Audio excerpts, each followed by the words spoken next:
voulais refaire une petite vidéo pour vous dire comment je fais pour choisir une belle occasion. Déjà, parce que j'ai beaucoup de questions, on a abordé ces points-là durant le live, la 100% RC, la chaîne. Donc, globalement, déjà, il faut que vous ayez votre budget en tête. Et ok, on peut agir par coup de cœur, ok, mais bon, effectivement, si on a déjà notre budget en tête, il faut imaginer déjà qu'on puisse un peu craquer sur 20 ou 30 euros de plus pour avoir quelque chose de mieux. Donc, déjà avoir une globalité d'objets, globalité de budget. Ensuite, il faut savoir ce qu'on veut. Parce que tu peux vite te perdre entre du neuf, de l'occasion, de la belle occasion, du neuf pas très utilisé, du matériel ancien mais avec beaucoup de pièces. Enfin voilà, pour le même budget, tu peux avoir, voilà, mettons 300 euros, tu peux avoir un Zobitech, tu peux avoir un BX Echo qui a 15 ans, mais avec plein de pièces, plein de... le chargeur, la radio, les pneus, plein de choses. Et tu peux avoir un châssis roller nu d'une machine de copette type Losi, etc., etc. Donc voilà, tout ça pour le même prix, tu as beaucoup de choses. Donc il faut déjà savoir ce que tu veux faire. Ensuite, comment on se démerde avec notre non-attente. Déjà, on va chercher. Donc moi, il y a 3 ou 4 sites où je regarde. Donc vous avez le Bon Coin, le Coin, d'accord. Vous avez les groupes Facebook. Et puis moi je regarde parce que voilà, on n'est pas très loin, je regarde sur, chaque fois que je vous en parle, il faudra que je fasse le truc, sur eBay, sur les eBay, les annonces eBay en Allemagne, parce qu'on y trouve aussi pas mal de choses. Donc une fois que voilà, vous regardez ça, et vous trouvez, imaginons, l'objet de votre coup de cœur. Là vous dites, ah celui-là il est bien, il me plairait, machin, bidule. Hop hop hop, on s'énerve pas.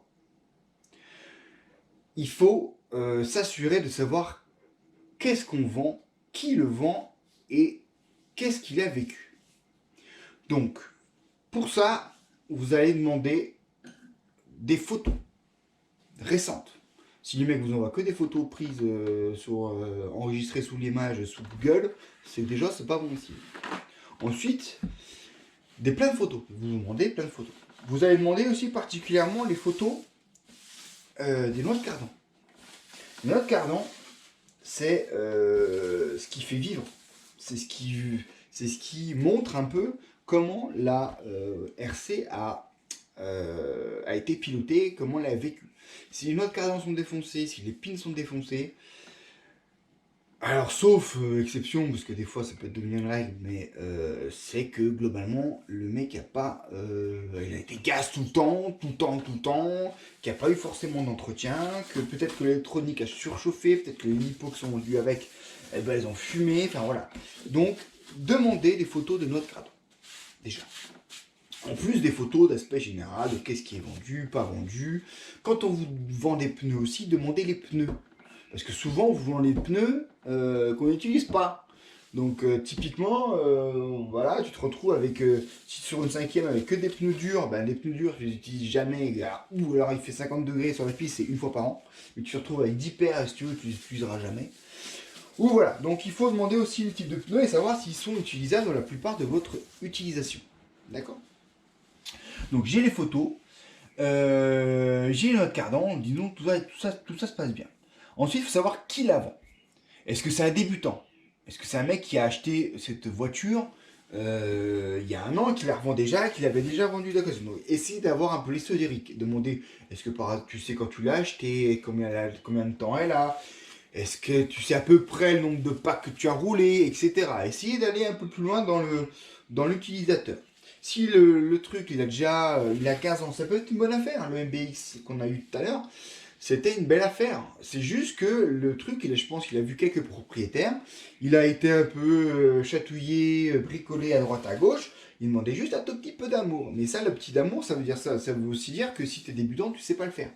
Donc si tu es expérimenté, bah, tu peux t'aventurer dans les choses comme ça parce que tu sais que tu trouves les pièces, tu sais que c'est des trucs de qualité. Globalement, il n'y aura pas trop de surprises. Mais si tu es débutant, attention parce que tu risques de vite d'être dégoûté.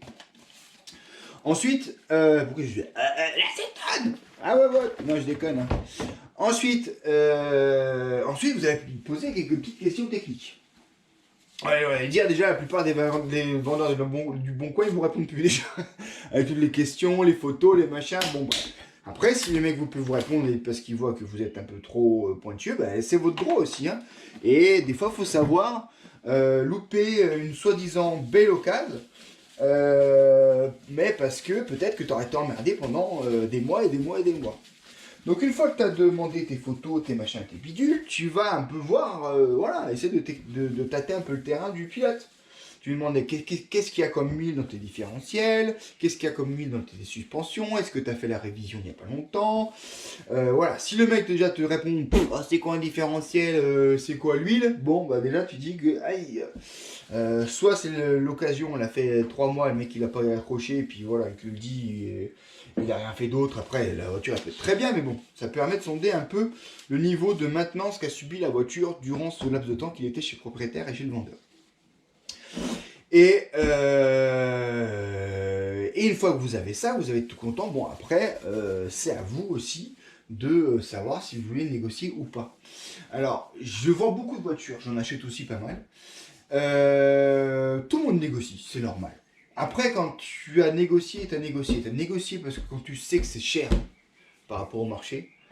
Et puis, il y a négocié pour gagner 30 € sur un truc que tu sais déjà c'est une très bonne affaire. Donc après, chacun fait comme il le sent. Le vendeur, il fait ce qu'il veut. Il ne la vendra pas, il ne la vendra pas. Du moment où vous n'avez pas payé, moi, c'est un peu ma consigne. C'est que du moment où vous n'avez pas payé, elle n'est pas à vous la voiture. Donc, le premier qui paye, en gros, c'est lui qui l'aura. Donc la plupart des gens fonctionnent aussi comme ça. Les réservations, les machins, les bidules, ouais, c'est toujours un peu compliqué. Nombre de fois où tu te fais, ouais, je vous la réserve, ouais, une semaine, et puis la semaine après, bah finalement non. Bon, bref, voilà. Donc le premier qui paye, il l'a, point barre. Et donc soyez correct. Voilà. Globalement, demandez pas un truc qui vaut 800 € de vous le dépasser à 500. Alors peut-être que le mec il est aux abois, il a besoin d'argent, ça peut marcher de temps en temps. Mais voilà, c'est hyper chiant de se retrouver à être harcelé par des mecs qui vous proposent la moitié du prix. Bon, ça peut marcher, comme dit, hein, mais bon, la plupart du temps ça marche pas. Surtout quand c'est au bon prix. Quand c'est pas au bon prix, effectivement, vous pouvez lui dire, écoutez, là il y a ça, vous voyez bien que bon, ça va être compliqué, il faut que j'investisse ça. Après, c'est une discussion qui s'engage. Donc, effectivement, c'est un processus qui peut être long, douloureux.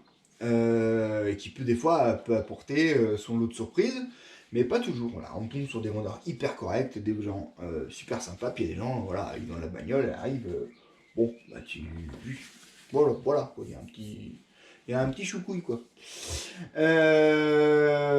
Donc voilà, retenir les photos, demander quelques questions techniques aux vendeurs, les noix de cardan, essayer d'avoir conscience du prix de ce que vous voulez acheter. Voilà. Si vous voulez un Mojave à 300 €, les mecs, couchez-vous ailleurs, ça n'existe pas. Hein. Clairement, c'est mort. Il y a un moment, il faut rester dans son budget et voir ce qu'on peut avoir pour son budget. Voilà, il y a des gens qui ont passé du temps, ça se trouve, voilà, il y a des gens qui ont tout remis d'aplomb, qui ont des jolies petites options, une jolie motorisation. Quand le prix est juste, mégodez pas pour 20 €. Voilà, moi, typiquement, tu le veux pas, voilà, c'est comme ça. Tout peut se négocier, dans la mesure où tout le monde est d'accord et ne se sent pas trahi. Voilà, c'est ça la négociation, c'est que tout le monde y trouve son compte et que finalement tout le monde est content. Quand il y en a un qui s'en lésait, c'est déjà plus problématique. Donc n'oubliez pas, si vous ne le sentez pas, si vous êtes débutant, ou vous ne le sentez pas, moi j'ai mon mail, c'est nclsmatis@gmail.com. Vous pouvez m'envoyer les annonces que vous avez, vous pouvez déjà m'envoyer les photos, je peux vous donner un avis, aucun souci. Et si vraiment vous ne vous sentez pas éventuellement de faire la révision, moi je vous prends, encore une fois c'est gratuit, vous payez que les frais de port qui partent de chez moi à chez vous. Et je ferai un plaisir de vous la réviser. Après, s'il y a des surprises, effectivement, je ne vais pas vous payer vos nouveaux roulements et vos nouveaux trucs, hein, mais au moins vous le saurez. Donc voilà. Donc n'hésitez pas, paperc, nclsmatis@gmail.com si vous avez besoin d'aide. Tout ça c'est juste pour le plaisir, pour partager. Et sur ce, je vous souhaite une bonne continuation à tous. Ciao ciao.